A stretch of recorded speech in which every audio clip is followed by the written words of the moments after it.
Hello student, তোমরা যারা ক্যালকাটা ইউনিভার্সিটির আন্ডারে সেমিস্টার 4-এর ছাত্রছাত্রী আছো এবং তোমাদের এডুকেশন সাবজেক্টটা এমডিসি কোর্স অর্থাৎ পাস কোর্সে আছে, তোমাদের জন্য আজকে ক্লাসটা খুবই গুরুত্বপূর্ণ। আজকে ক্লাসে তোমাদের সিসি 4 পেপারের লাস্ট মিনিট সাজেশন নিয়ে আলোচনা করব। তোমরা বিভিন্ন ভিডিওর মধ্যে কমেন্ট করে বলছো স্যার সিসি 4 পেপারের লাস্ট মিনিট সাজেশনটা আরেকবার দিন। আজকে তোমরা সিসি 4 পেপারের লাস্ট মিনিট সাজেশনটা দেখে নাও। তোমাদের কালকে অর্থাৎ 30শে আগস্ট পরীক্ষা আছে, তোমরা প্রত্যেকে জানো এই সিসি 4 পেপার। আর তোমরা যে সিলেবাসের ওপর সিসি 4 পেপার পরীক্ষা দিতে চলেছো, সেই একই সিলেবাসের ওপর এডুকেশন অনার্সের ছাত্রছাত্রীরা এই 4 সেমিস্টারে ওদের ডিএসসিসি 5 পেপারের পরীক্ষা দিয়েছে, অর্থাৎ এডুকেশনাল অর্গানাইজেশন এবং প্ল্যানিং।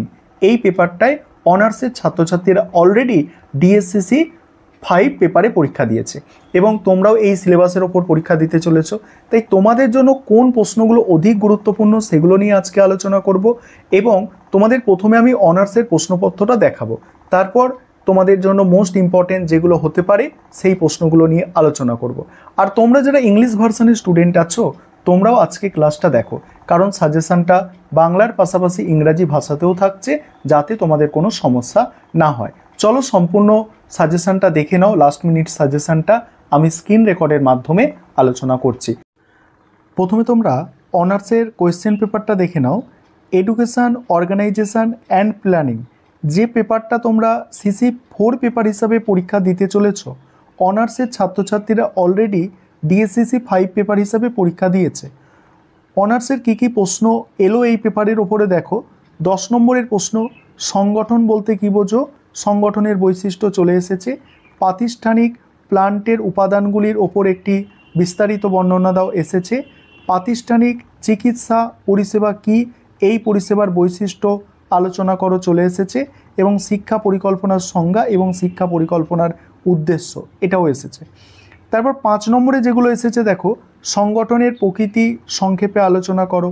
প্রাতিষ্ঠানিক সংগঠনের ওপর টিকা, গ্রন্থাগারের যে কোনো 5টি বৈশিষ্ট্য, সময় তালিকার যে কোনো 5টি বৈশিষ্ট্য, শিক্ষা পরিকল্পনার ধাপ, তারপরে শিক্ষা পরিকল্পনার প্রকারভেদ, এগুলো এসেছে এবং এগুলো এসেছে 2 নম্বরের প্রশ্ন হিসাবে। এই হচ্ছে কোয়েশ্চেন পেপার। এবার তোমাদের জন্য কোনগুলো গুরুত্বপূর্ণ হতে চলেছে সেগুলো একটু বুঝে নাও।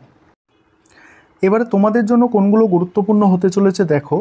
প্রথম যে ইউনিট আছে দেখো, প্রথম ইউনিট থেকে যেগুলো করতে হবে দেখো। প্রথম প্রশ্ন হচ্ছে সংগঠন ও ব্যবস্থাপনা বলতে কী বোঝো? বিদ্যালয় সংগঠনের ধারণাটি ব্যাখ্যা করো। মোস্ট ইম্পর্টেন্ট প্রশ্ন 10 নম্বরের প্রথম ইউনিট থেকে। পরের প্রশ্ন হচ্ছে বিদ্যালয় সংগঠনের বৈশিষ্ট্য, এটা অনার্সে চলে এসেছে। তারপরে দেখো, শিক্ষা সংগঠন ও বিদ্যালয় সংগঠনের মধ্যে সম্পর্ক লেখো। তারপর বিদ্যালয় সংগঠনের উপাদানগুলি আলোচনা করো। দেখো এখানে অনার্সে এই প্রশ্নটা এসেছে, এটা কম গুরুত্বপূর্ণ এবং এই ইউনিট থেকে তোমরা যদি বলো মোস্ট ইম্পর্টেন্ট কি, মোস্ট ইম্পর্টেন্ট 1 নম্বর প্রশ্ন এবং 3 নম্বর প্রশ্নটা হচ্ছে মোস্ট ইম্পর্টেন্ট, আর এটা একটু 4 নম্বরেরটা দেখে যেতে পারো। তারপরে 5 নম্বরের প্রশ্ন এখান থেকে যেগুলো করবে দেখো, বিদ্যালয় সংগঠনের ধারণাটি ব্যাখ্যা করো। বিদ্যালয় সংগঠনের বৈশিষ্ট্য, এটা হচ্ছে 5 নম্বরের জন্য একদম মোস্ট ইম্পর্টেন্ট প্রশ্ন বলতে পারো মডিউল 1 থেকে। তারপরে প্রশ্ন দেখো, শিক্ষা সংগঠন বিদ্যালয় সংগঠনের মধ্যে সম্পর্ক, তারপর সংগঠন ও ব্যবস্থাপনার মধ্যে পার্থক্য, এটাও একটু ভালো করে দেখবে, এটাও একটা মোস্ট ইম্পর্টেন্ট প্রশ্নের মধ্যেই পড়ে। তারপরে দেখো, বিদ্যালয় সংগঠন কি, বিদ্যালয় সংগঠনের প্রয়োজনীয়তা, বিদ্যালয় সংগঠন কি, এর প্রয়োজনীয়তা উদ্দেশ্য, এটাও একটা মোস্ট ইম্পর্টেন্ট প্রশ্নের মধ্যে পড়ে। তারপরে দেখো, সংগঠন কি বলতে কী বোঝো, এর বিভিন্ন পর্যায় এবং গুরুত্ব আলোচনা করো, এটাও মোস্ট ইম্পর্টেন্ট প্রশ্ন। আশা করি প্রথম যে ইউনিটটা আছে সেটা তোমরা বুঝে গেছো কোনগুলো মোস্ট ইম্পর্টেন্ট প্রশ্ন আছে। দ্বিতীয় ইউনিট থেকেই তোমাদের বেশি প্রশ্ন আসার সম্ভাবনা আছে, দ্বিতীয় ইউনিট থেকে, কারণ এই ইউনিটটা যথেষ্ট বড় একটা ইউনিট, তাই এই ইউনিট থেকেই বেশি প্রশ্ন তোমাদের আসার সম্ভাবনা। প্রথম প্রশ্ন, স্কুল প্লান্ট বলতে কী বোঝো? স্কুল প্লান্টের বিভিন্ন উপাদান সম্পর্কে আলোচনা করো। School plant. তারপরের প্রশ্ন দেখো, পরের প্রশ্ন আছে বিদ্যালয়ের স্বাস্থ্য পরিষেবা, এই প্রশ্নটা হচ্ছে এই ইউনিটের মধ্যে সবথেকে গুরুত্বপূর্ণ প্রশ্ন। প্রশ্নটা কি আছে? প্রশ্নটা আছে বিদ্যালয়ের স্বাস্থ্য পরিষেবা কেন প্রয়োজন, তার সঙ্গে আছে বিদ্যালয়ের স্বাস্থ্য পরিষেবার বৈশিষ্ট্য লেখো। তারপরে দেখো, বিদ্যালয় শিক্ষায় গ্রন্থাগারের ভূমিকা আলোচনা করো, গ্রন্থাগার সংগঠনের প্রয়োজনীয়তা আলোচনা করো। এই প্রশ্নটাও ভালো প্রশ্ন। তারপরে সময় তালিকা বলতে কি বোঝো, সময় তালিকার বৈশিষ্ট্য লেখো, এটাও ভালো প্রশ্ন। তবে প্রথম যে তিনটে বলেছি ওই তিনটে হচ্ছে মোস্ট ইম্পর্টেন্ট প্রশ্ন। এবার 5 নম্বরের প্রশ্ন দেখো এখান থেকে, আদর্শ বিদ্যালয় গৃহের বৈশিষ্ট্য, তারপর সময় তালিকার বৈশিষ্ট্য, এটা অনার্সে এসে গিয়েছে, এটা তোমাদের আর 5-এ করতে হবে না। স্কুল প্ল্যান্ট কি, এর বৈশিষ্ট্য বা নীতি, এটা 5 নম্বরের জন্য তোমরা করবে। তারপরে প্রশ্ন দেখো, স্কুল প্ল্যান্টের যে কোনো 5টি উপাদান সম্পর্কে লেখো, এটা 5 নম্বরের জন্য করতে হবে। এবং গ্রন্থাগারের যে কোনো 5টি বৈশিষ্ট্য, এটা অনার্সে এসে গিয়েছে। তারপরে আছে দেখো, কর্মশালা বলতে কি বোঝো, কর্মশালার বৈশিষ্ট্য সমূহ আলোচনা করো। পরের প্রশ্ন আছে দেখো, পরের প্রশ্ন আছে সময় তালিকা বলতে কি বোঝো, সময় তালিকার প্রয়োজনীয়তা, এটা কম ইম্পর্টেন্ট প্রশ্ন।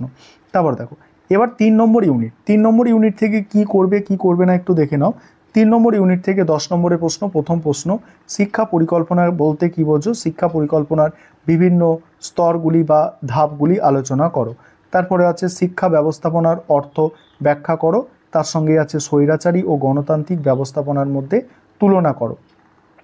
তারপরে দেখো 3 নম্বর প্রশ্ন, শিক্ষা পরিকল্পনার বিভিন্ন প্রকারগুলি সম্পর্কে লেখো।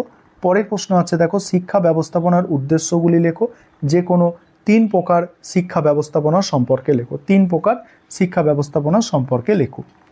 তারপরে দেখো 5 নম্বরের প্রশ্ন এখান থেকে যেগুলো করবে, স্বৈরাচারী ও গণতান্ত্রিক ব্যবস্থাপনার মধ্যে তুলনা।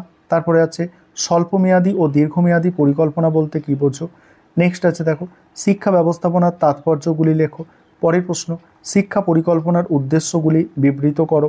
ঠিক আছে, এইগুলো হচ্ছে তোমাদের 5 নম্বরের জন্য এখান থেকে তৈরি করতে হবে। আর আরেকটা আছে দেখো, প্রাতিষ্ঠানিক পরিকল্পনার প্রয়োজনীয়তা উল্লেখ করো। এই হচ্ছে তোমাদের টোটাল সাজেশন। এগুলো তোমরা দেখে যাও, আশা করি উপকৃত হবে।